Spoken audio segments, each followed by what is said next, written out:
Assalamualaikum warahmatullahi wabarakatuh. Kembali lagi di channel Pak Iris yang akan membahas materi PS. Kali ini Pak Iris akan membahas materi kelas 9 semester genap masa kemerdekaan 1945 sampai 1950. Ini part 1 dulu, yaitu BPUPKI, PPKI sampai lapangan IKADA.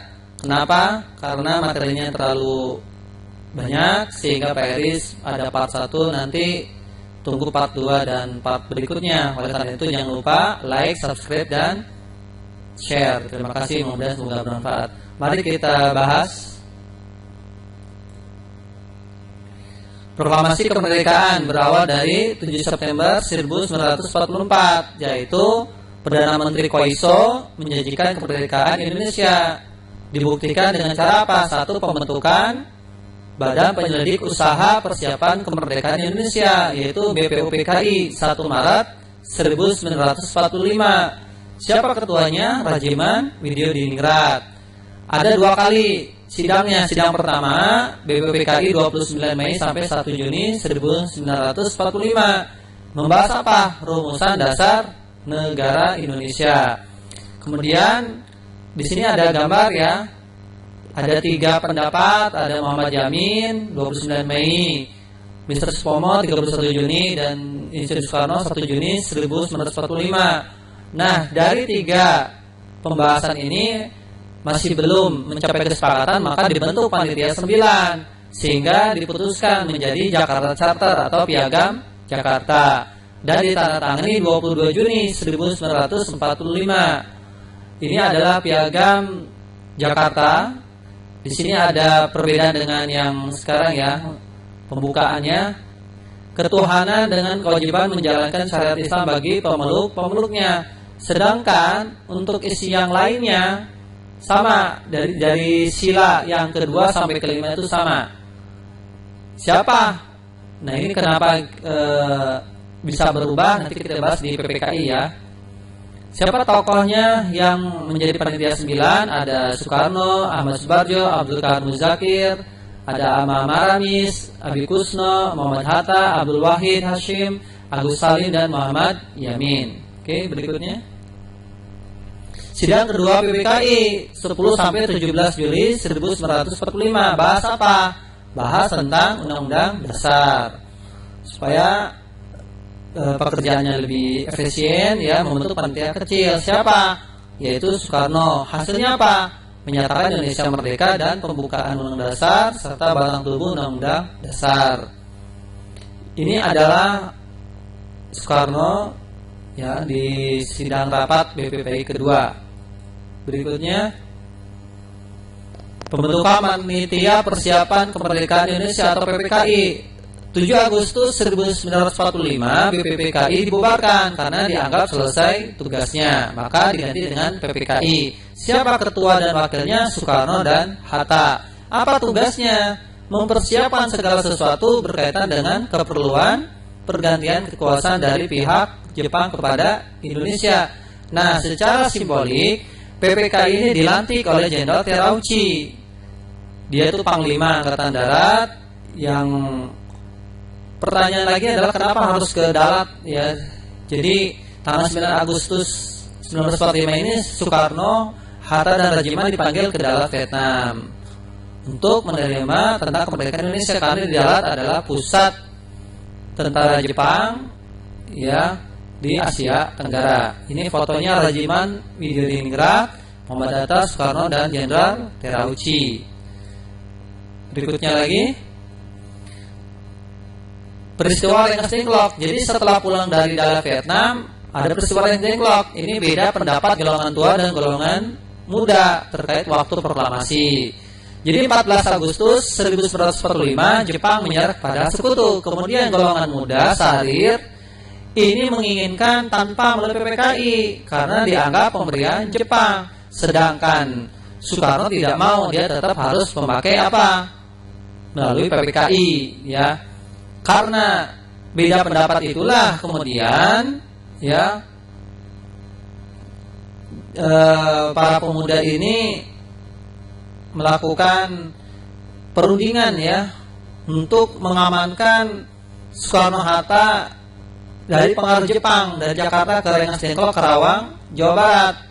Ini kalau di peta ya, di Jakarta, Rengas Dengklok, Bogor, dan Bandung. Kenapa dipilih Rengas Dengklok? Di sini adalah pusat peta, ya. Kemudian siapa yang membebaskan, memberikan jaminan adalah Ahmad Subarjo. Ahmad Subarjo membujuk supaya melepaskan Soekarno-Hatta dan janji akan memproklamasikan selambat-lambatnya jam 12 besok hari, berarti tanggal 17 Agustus. Kemudian Sudanko Subeno bersedia melepaskan Soekarno-Hatta. Ini gambar golongan muda, ada Wikana, ada Harus Saleh dan Sukarni. Golongan tua ada Soekarno, Hatta, dan Ahmad Subarjo. Nah, gambar yang di bawah ini tentang rapat di rumah Jeong Kai Siong, ya. Ini turunan Tionghoa yang punya rumah di Rengas Dengklok ini, tempat pengamanan Soekarno-Hatta. Kenapa dipilih rumah ini? Terhalang banyak pohon-pohonan rimbun katanya, jadi tidak terlihat, ya. Oke, lanjut. Setelah pulang, maka ada perumusan teks kemerdekaan Indonesia. Jadi setelah Ahmad Subarjo berhasil membujuk golongan muda, maka Soekarno-Hatta ini menuju Jakarta jam 8, tiba di Jakarta jam 11 atau 23 Indonesia Barat, ke kediaman Laksamana Maeda. Kenapa? Dianggap aman dari ancaman militer Jepang. Apa peran tokoh ketika perumusan teks? Soekarno ini adalah menyarankan Soekarno-Hatta menandatangani teksnya atas nama bangsa Indonesia dan mengusulkan membacakan teks proklamasi Soekarno di Pegangsaan Timur 56 Jakarta. Suyuti Melik mengetik naskah proklamasi. Soekarno, Hatta, dan Subarjo mengkonsep teks proklamasi. Kemudian Burhanuddin Muhammadiyah atau BMDiyah menyebarkan berita proklamasi dan teks proklamasi kemerdekaan. Ini gambar Laksamana Maeda, ini rumahnya Laksamana Maeda, Jakarta. Kemudian Muhammad Hatta, Soekarno, dan Ahmad Subarjo sedang berunding, ya, tentang rumusan teks proklamasi. Nah, di sini yang mengetik adalah Suyuti Melik dan di belakangnya BMDiyah karena dia adalah sebagai wartawan. Berikutnya, proklamasi kemerdekaan 17 Agustus 1945. Ini dilaksanakan di Pegangsaan Timur nomor 56 halaman rumah Soekarno. Tepat pada pukul 10, upacara proklamasi kemerdekaan Indonesia dimulai. Ini hari Jumat, ya, Jumat berkah, ya. Setelah pidato, maka dilanjutkan dengan pengibaran. Jadi setelah proklamasi dan pidato adalah pengibaran bendera merah putih yang sebelumnya dijahit oleh Ibu Fatmawati. Kemudian dikibarkan oleh Latif, Hendra Dingrat, dan Suhud. Dan penutupnya adalah sambutan Wali Kota Jakarta Suwirjo dan wakilnya Dr. Muwardi. Oke, kita akan mendengarkan bagaimana bunyi teks proklamasi dibacakan oleh Soekarno.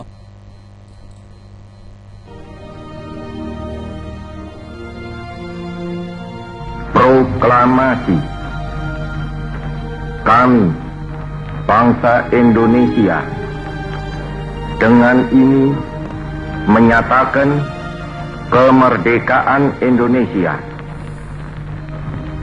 Hal-hal yang mengenai pemindahan kekuasaan dan lain-lain diselenggarakan dengan cara saksama dan dalam tempo yang sesingkat-singkatnya.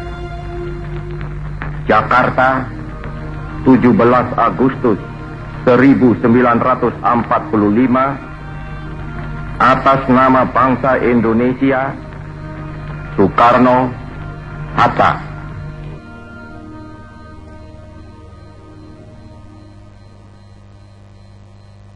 Nah, itu adalah pembacaan teks proklamasi. Di sini ada gambar tulisan tangan Soekarno yang menulis proklamasi dan ketikan proklamasi yang dilakukan oleh Suyuti Melik. Apa perbedaannya? Kita mendengar gini. Teks proklamasi asli adalah yang asli, ya, yang dicatat oleh Soekarno. Teks naskah proklamasi yang autentik adalah yang diketik oleh siapa? Suyuti Melik. Itu perbedaannya ya.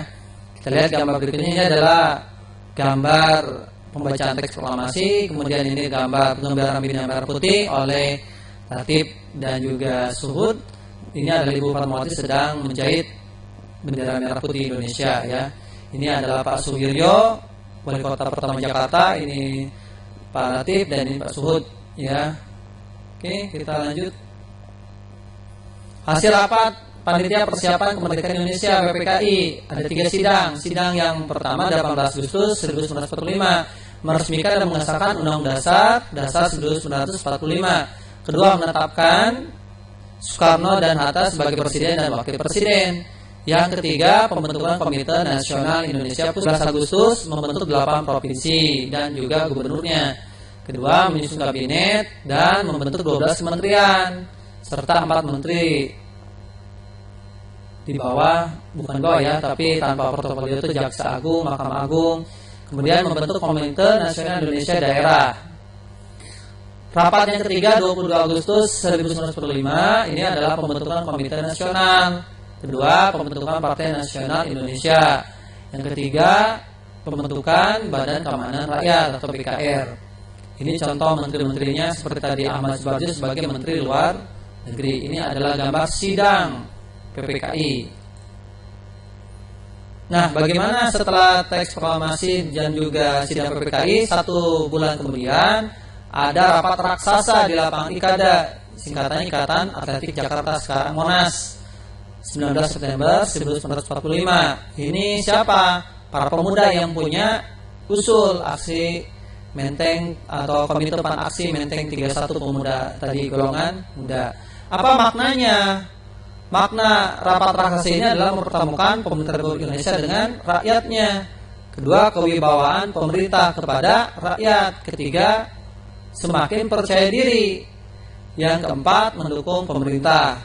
Ini adalah gambar Soekarno datang ke IKADA, lapangan IKADA, kemudian memberikan pidato hanya 5 menit, tetapi ini maknanya luar biasa. Dan di dalam penutupnya Soekarno bilang, percayalah rakyat kepada pemerintah Republik Indonesia. Kalau saudara-saudara memang percaya kepada pemerintah Republik yang akan mempertahankan proklamasi kemerdekaan itu, walaupun dada kami dirobek-robek, kami tetap akan mempertahankan negara Republik Indonesia. Maka berilah kepercayaan itu kepada kami dengan cara tunduk kepada perintah-perintah dan tunduk kepada disiplin. Pulanglah dengan tenang.